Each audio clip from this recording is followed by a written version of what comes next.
The North Creek apartment complex, perched on the edge of Minneapolis, Minnesota, was a haven for the affluent, mostly white residents who filled its gleaming towers. Warm lights glowed from windows each winter evening, casting a soft halo against the biting cold.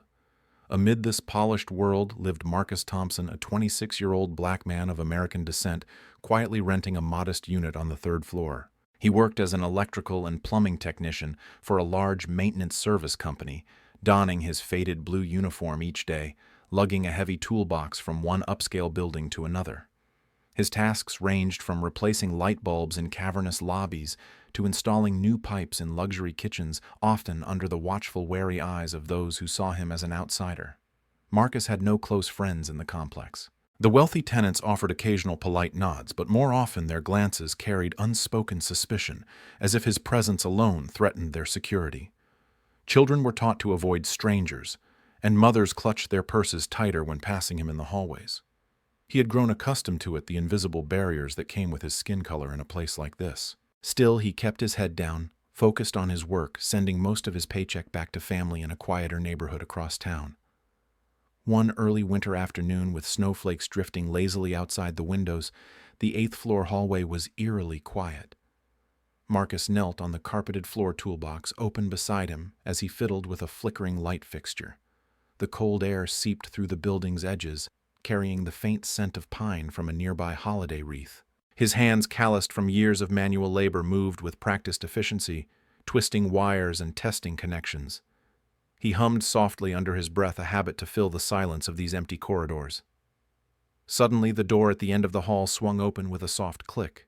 Out stepped Victoria Hale, 35, the CEO of a prominent tech conglomerate, her tall frame clad in a cream wool coat that screamed understated elegance. Her honey-blonde hair was neatly pinned in a bun, and her posture exuded the confidence of someone who commanded boardrooms and negotiated multi-million-dollar deals. Beside her skipped Sophia, her 8-year-old niece, a bright-eyed girl with blue eyes and golden curls bundled in a puffy pink jacket, her small hand clutching Victoria's. Sophia stopped abruptly, her gaze locking onto Marcus with unfiltered curiosity. She tilted her head, studying him as if he were a puzzle piece that didn't quite fit. Without hesitation, she piped up in a voice loud enough to echo down the hall, "Mister, why are you black and my aunt is white?"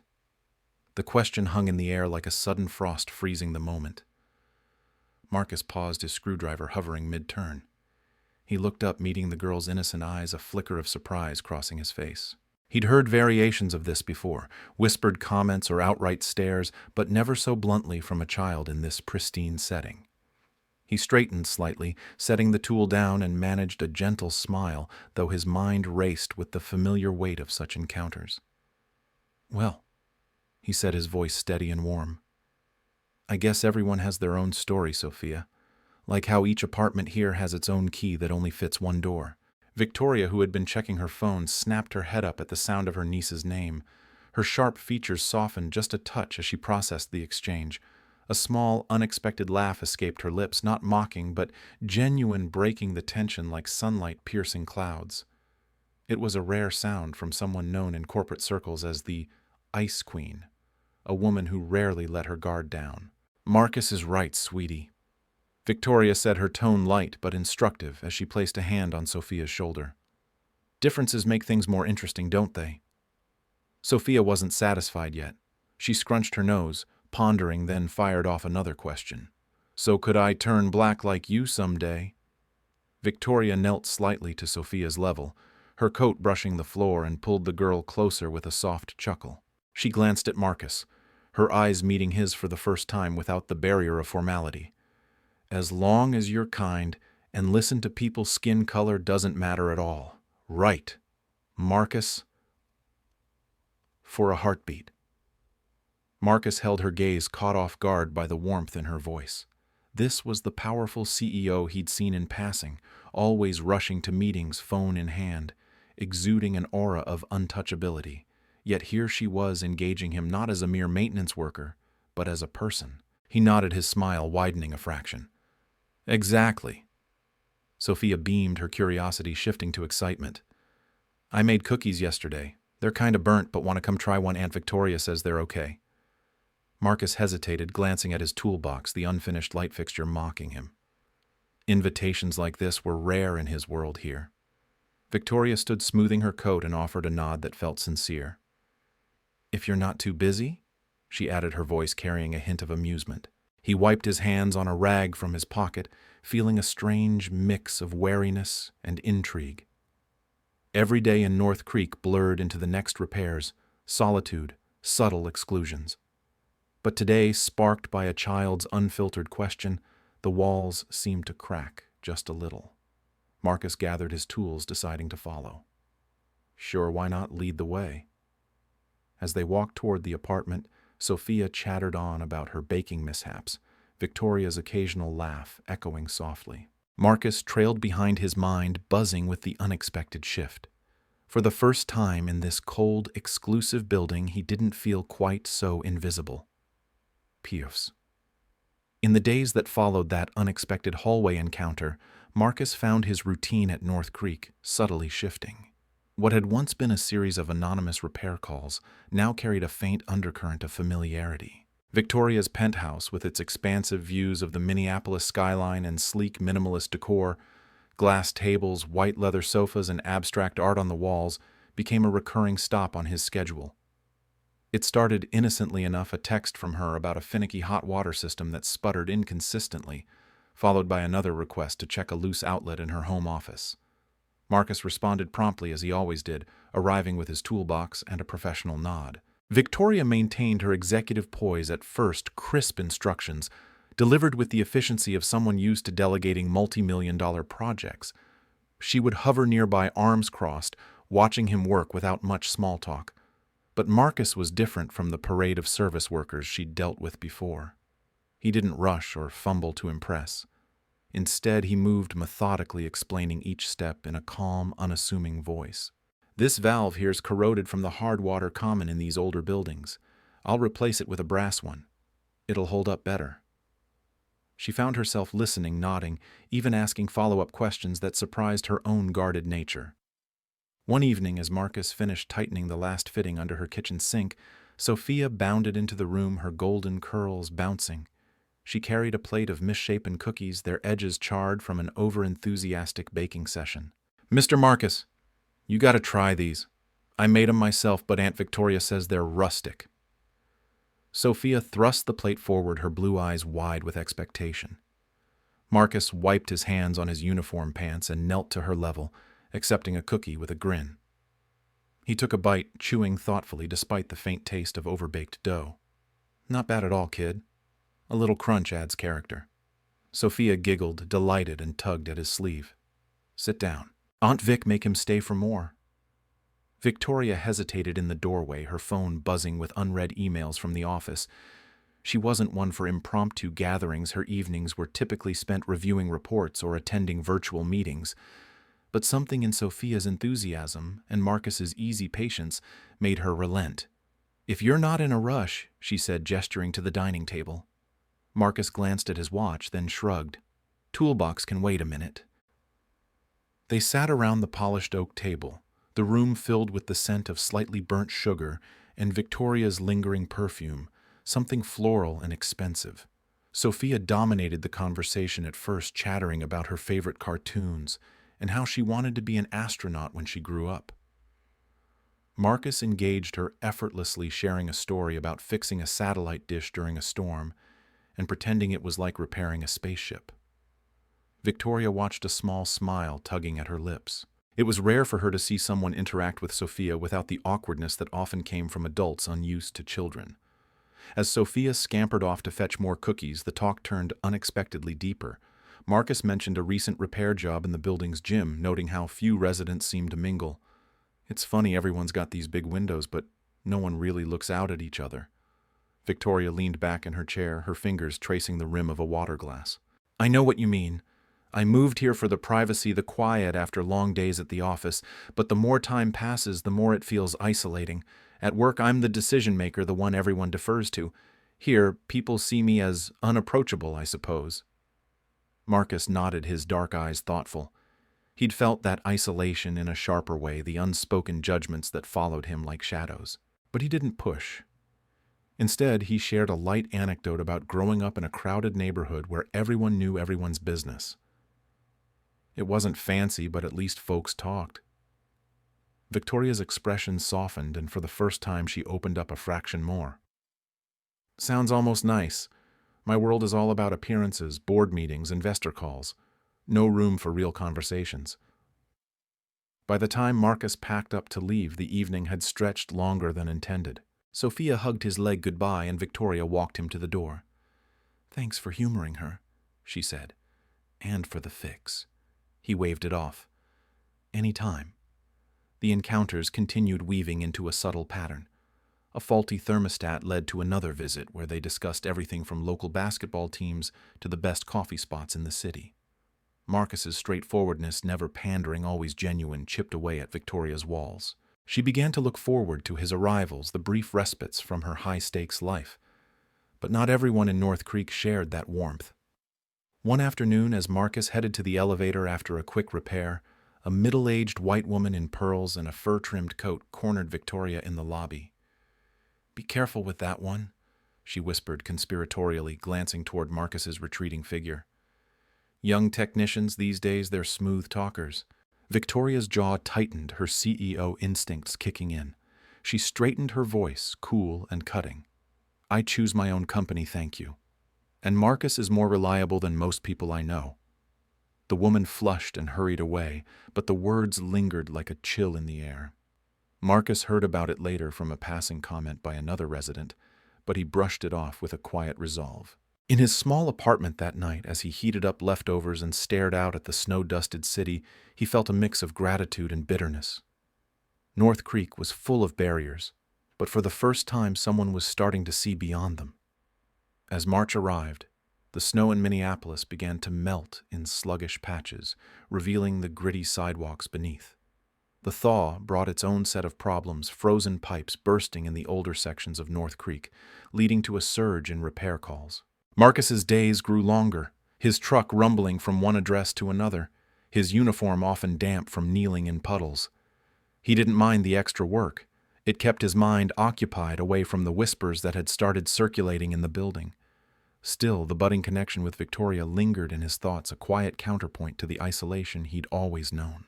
One crisp afternoon, as Marcus wrapped up a job in the lobby replacing a faulty circuit breaker, his phone buzzed with a call from an unfamiliar number. He answered, wiping sweat from his brow, only to hear Victoria's voice, uncharacteristically shaky. "Marcus, it's me. I just got word from the hospital. My mother's had a stroke.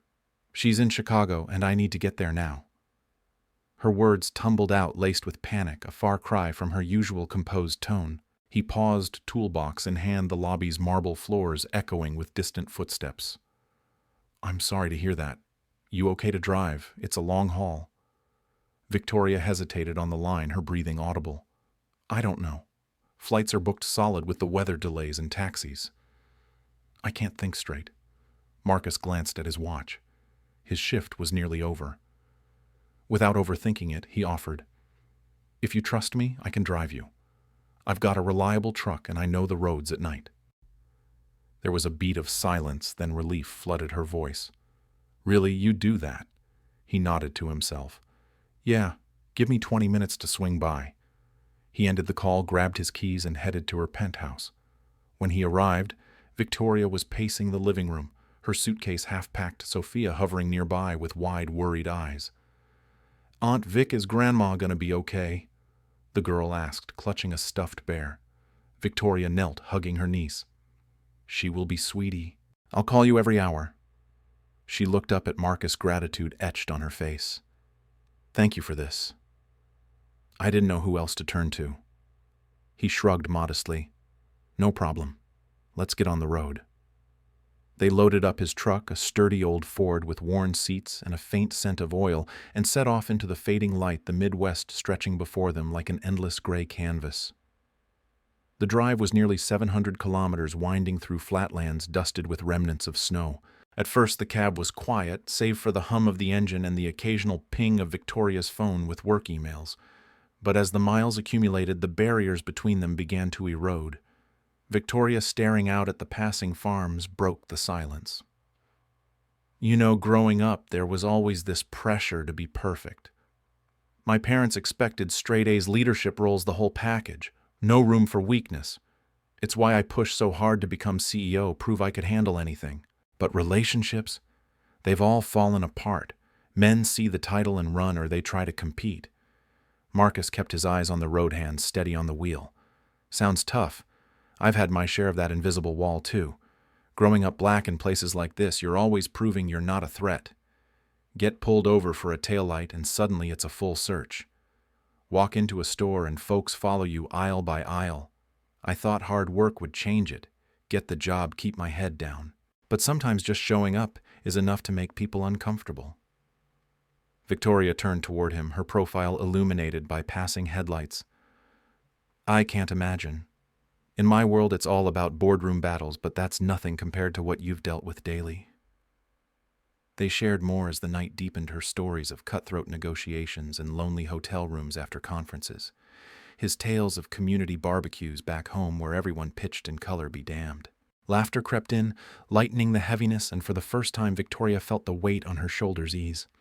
They arrived at the Chicago hospital just before dawn, the fluorescent lights harsh against the exhaustion on their faces. Victoria rushed to her mother's room, where the elderly woman lay pale but stable, hooked to monitors beeping softly. Marcus lingered in the waiting area, fetching coffee from a vending machine and texting updates to Sophia's babysitter. Hours blurred as doctors came and went, explaining the recovery process. Victoria emerged periodically, her eyes red-rimmed, updating him in hushed tones. That night, as visiting hours ended, Victoria collapsed into a chair beside him in the sterile hallway. I don't know how to thank you, she whispered, her voice cracking. Marcus shook his head. You don't have to. Just focus on her. But when tears finally spilled over frustration from the day's stress and fear for her mother, he didn't hesitate. He shifted closer, offering his shoulder without a word. She leaned in her body, trembling as quiet sobs escaped. In that moment, under the hum of hospital lights, Victoria felt a warmth she'd long forgotten, a simple, unwavering support from someone who asked for nothing in return. Marcus stayed vigilant through the night, dozing in the uncomfortable chair, waking to buy her sandwiches from the cafeteria or fetch water. His presence was a quiet anchor, allowing her to rest in fits and starts. By morning, her mother's condition had stabilized enough for brief conversations, and Victoria's gratitude deepened. You've been incredible, she told him as they prepared to head back. He smiled faintly. Glad I could help. The return trip was marked by a storm front, moving in rain, pelting the windshield as they crossed into Wisconsin. Fatigue set in, and midway through the truck sputtered the engine, coughing before dying on a desolate stretch of highway. Marcus pulled over, popping the hood under the downpour, his uniform soaking through as he diagnosed a flooded carburetor. Gonna take a bit to dry out, he called back, rain dripping from his brow. They huddled in the cab, sharing a pack of stale crackers from his glove compartment, the rain drumming a relentless rhythm on the roof. The confined space amplified their closeness, and conversation flowed deeper. If I'd met someone like you earlier, Victoria murmured, her voice barely audible over the storm, maybe my life wouldn't feel so scripted. Marcus turned to her, the dashboard lights casting shadows on his face. He reached out tentatively, brushing a strand of wet hair from her forehead, his touch lingering. Their eyes met, and without words, he took her hand, intertwining their fingers. The gesture was simple, yet it sparked something unspoken, a quiet electricity that warmed the cold cab.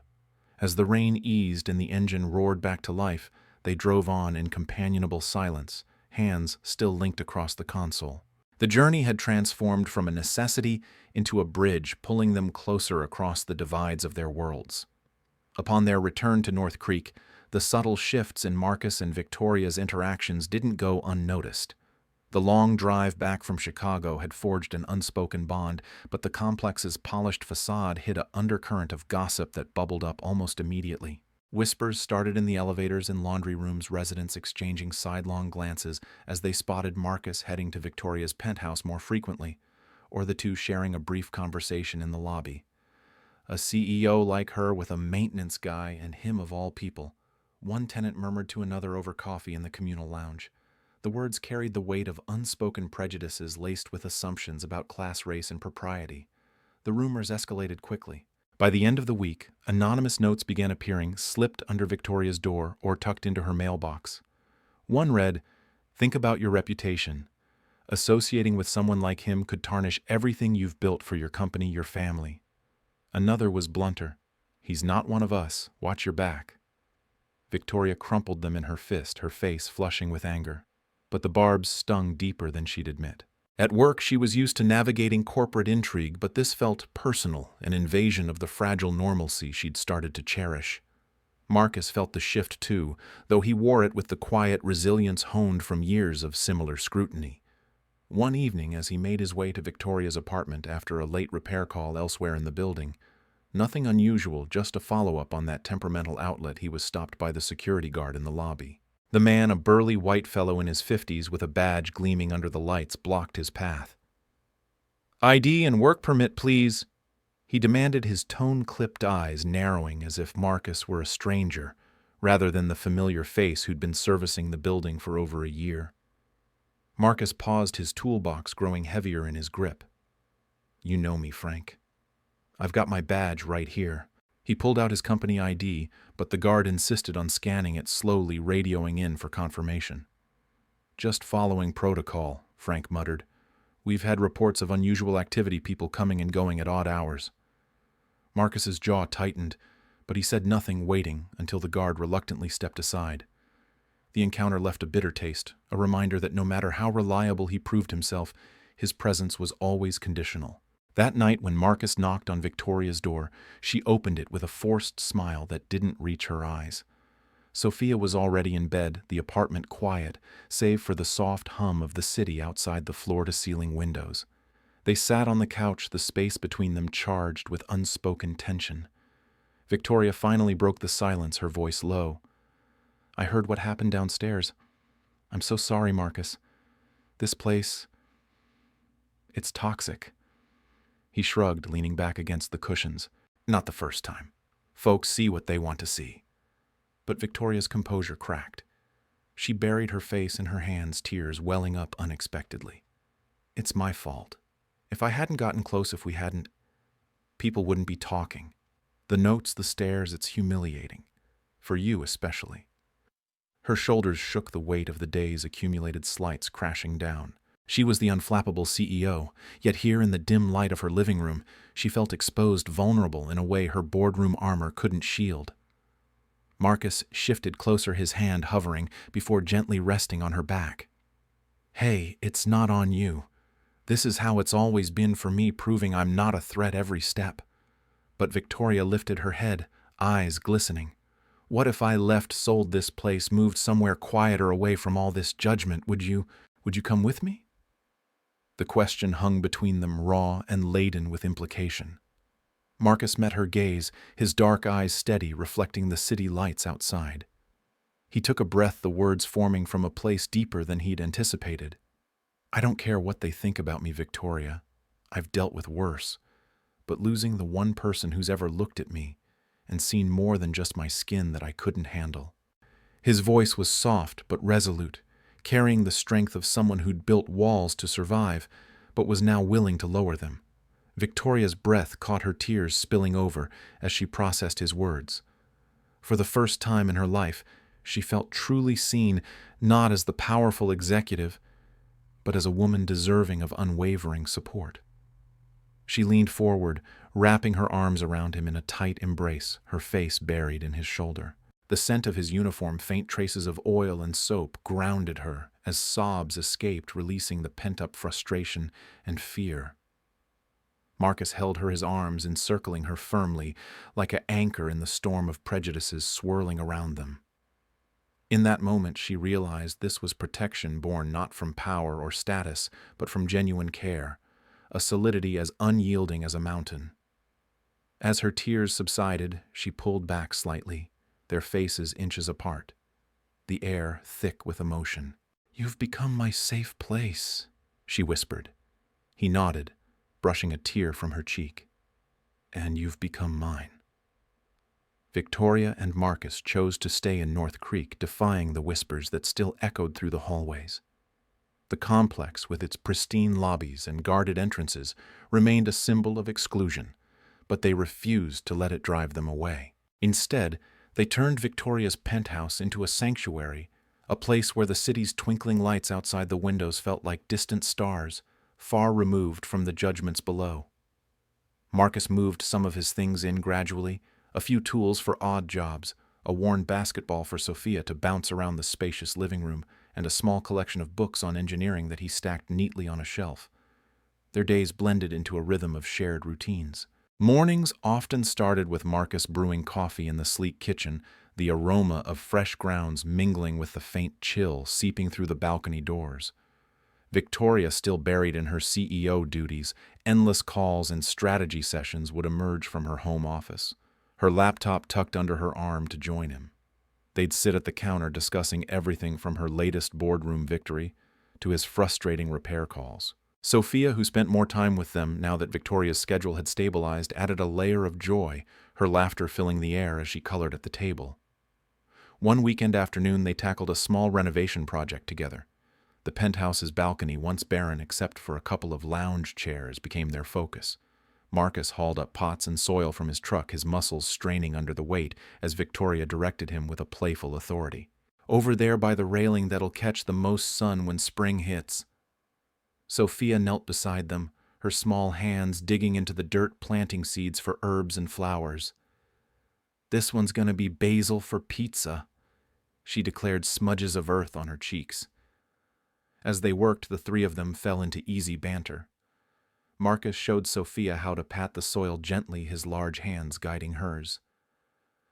Victoria watched, a soft smile on her face, marveling at how naturally he fit into their lives. Later, as the sun dipped low, casting a golden hue over the cityscape, they stepped back to admire their handiwork.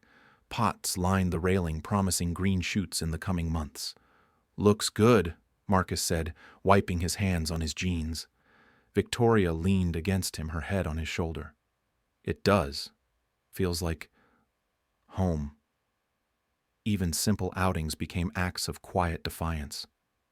Grocery runs to the nearby upscale market turned into family excursions. Marcus pushed the cart Sophia perched on the end while Victoria scanned the aisles for ingredients. They ignored the stares, the subtle double-takes from other shoppers, the way some women clutched their bags tighter or steered clear. One time, an older resident from the building approached Victoria in the produce section, her voice a hushed whisper. "Dear, are you sure about this?" She glanced pointedly at Marcus, who was helping Sophia pick apples a few feet away. Victoria straightened, her CEO resolve kicking in. "Absolutely sure. And if you have an issue, take it up with someone else." The woman scurried off, but the encounter lingered. Back at the penthouse, as they unpacked bags, Victoria vented. "It's exhausting always being watched."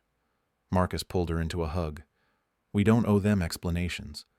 We're building something real here." Evenings brought lighter moments. One night, as they settled on the couch for a movie, Sophia sandwiched between them with popcorn, the girl turned to Marcus with her trademark curiosity. "Uncle Marcus," she said, using the title she'd adopted on her own, "if you kiss Aunt Victoria and have a baby, can I be the big sister?" The question caught them off guard. Marcus burst into laughter, a deep, genuine rumble that filled the room. Victoria's cheeks flushed pink, but she couldn't hide her own smile, her eyes sparkling with amusement and something deeper affection that had grown roots. Marcus scooped Sophia up, tickling her sides until she squealed. "Whoa there, kid! Babies don't just happen from kisses." He set her down, still chuckling, and knelt to her level. "But seriously, maybe someday. It takes two grown-ups really wanting to make a family and being brave enough to stick together no matter what the world throws at them." Sophia nodded solemnly as if absorbing a profound lesson, then scampered off to grab more snacks. Victoria turned to Marcus, her hand finding his. She leaned in, resting her head on his shoulder, the warmth of his body a comforting constant. "I never thought I'd dare start over like this," she whispered, her voice soft against the backdrop of the movie's soundtrack. "But now, all I want is every day with you, no matter what's out there." Marcus squeezed her hand, his thumb tracing circles on her skin. "Me too. We've got this." Outside, the prejudices lingered, subtle exclusions, lingering stares, but inside their world they chose to stay, to love without apology or pity. Happiness, they discovered, wasn't in accolades or status.